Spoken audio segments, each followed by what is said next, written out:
ओम शांति। आज हम सुनेंगे अक्टूबर मास के पत्र पुष्प का जानकी दादी जी का दूसरा क्लास।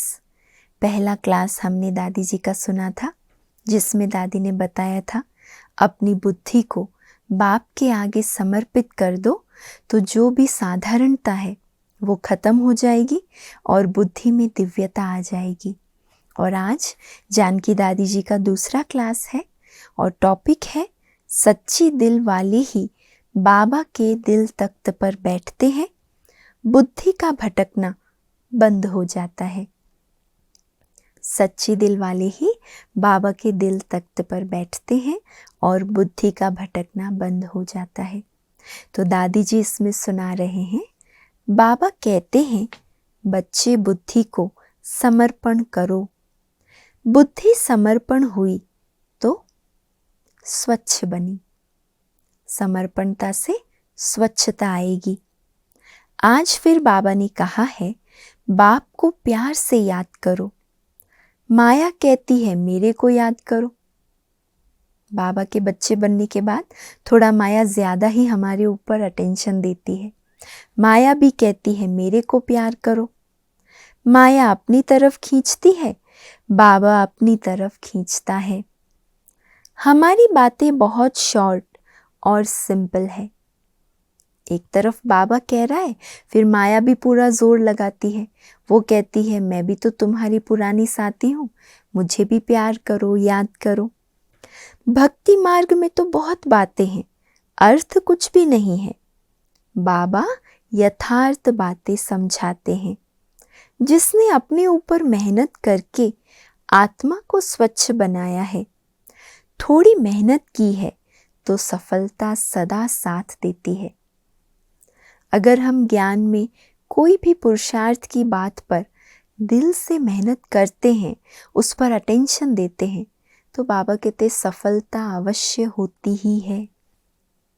मैं आत्मा न सिर्फ शरीर से न्यारी हूँ, परंतु शुद्ध आत्मा हूँ। शरीर से न्यारी तो हूँ ही, लेकिन शुद्ध आत्मा हूँ। प्यूरिटी में नंबर 1। पहले पता नहीं था मन क्यों भटकता है, कहाँ भटकता है, बुद्धि क्यों नहीं एकाग्र होती है। ये सब स्पष्ट ज्ञान होने से और सबको अवॉइड कर बाबा से योग लगाते हैं।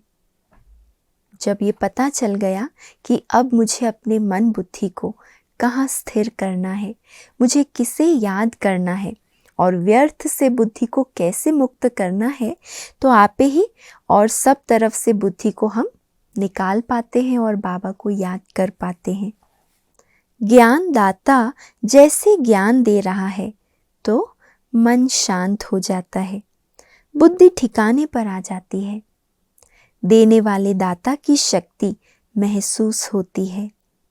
यह निज ज्ञान जब तक निज स्वरूप में नहीं आया है, तब तक बुद्धि का भटकना बंद नहीं होता। मुझ आत्मा का निजी स्वरूप क्या है? परमात्मा ने बताया है, अनादि और आदि तू आत्मा कैसी थी। बाबा ने क्या किया? हमारा ज्ञान का नेत्र खोला, रोज हमें ज्ञान अमृत पिलाया, हमें बेहोशी से होश में लाया, तो हमें पता चलने लगता है मैं आत्मा, मेरा निज स्वरूप कैसा है। और उसको प्रैक्टिकल हम जब स्वरूप में लाते हैं तो अनुभव करते रहते हैं। ज्ञान माना ही अपने ऊपर ध्यान देना।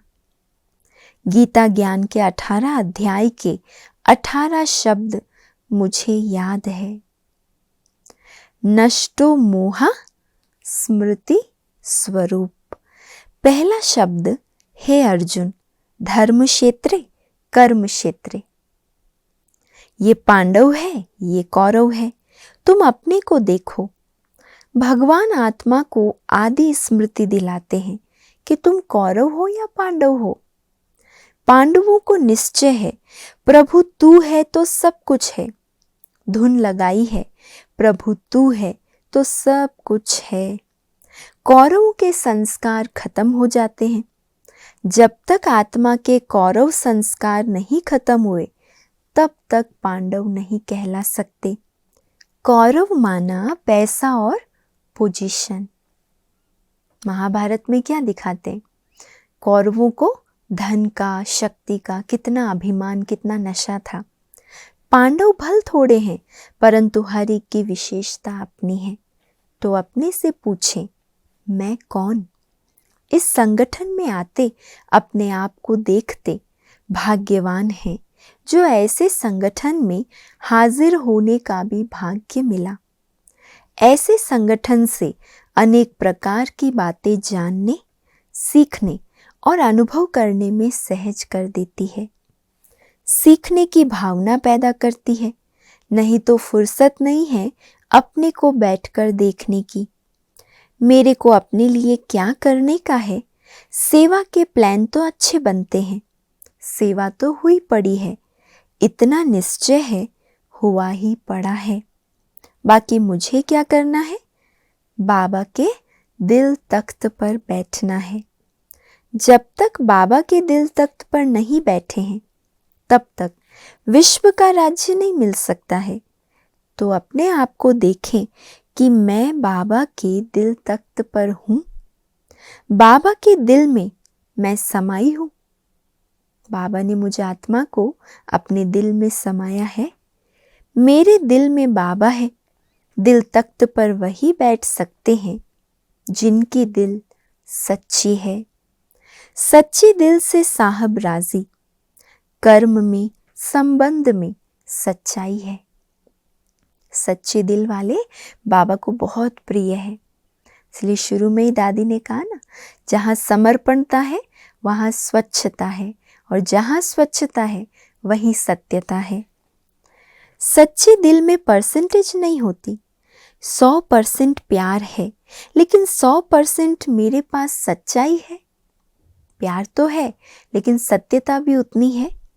जो सबके अंदर से निकले ये बहुत सच्ची है। सच्चाई से नाच रहा है। सच्चा है तो हल्का है। सच्चाई की निशानी क्या है? जो बच्चा सच्चा होगा वो सदा हल्का होकर नाचता रहेगा। कभी भी भारीपन का अनुभव ना हो। कोई वैल्यू की, शक्ति की कमी है तो भारी है। सच्चाई काम नहीं करती है। भगवान सत्य है, वह सत्यता काम करती है। तो आज बाबा ने कर्मों की गुह्य गति पर ध्यान खिंचवाया है। बच्चे, कर्मों की गुह्य गति को जानो। सतयुगी राजाई का ख्याल कर वह संस्कार अभी भरना है, तो सत्कर्म श्रेष्ठ कर्म से होगा। कलयुग की वहां निशानी नहीं होगी। संगम हमको उड़ती कला में लेकर जाता है, इस पार से उस पार ले जाएगा। तो बाबा कहते जो कलयुग के संस्कार हैं वो वहाँ काम नहीं आएंगे। इसीलिए अभी हमें संगम युग पर सतयुगी संस्कारों को भरना है। अच्छा, ओम शांति।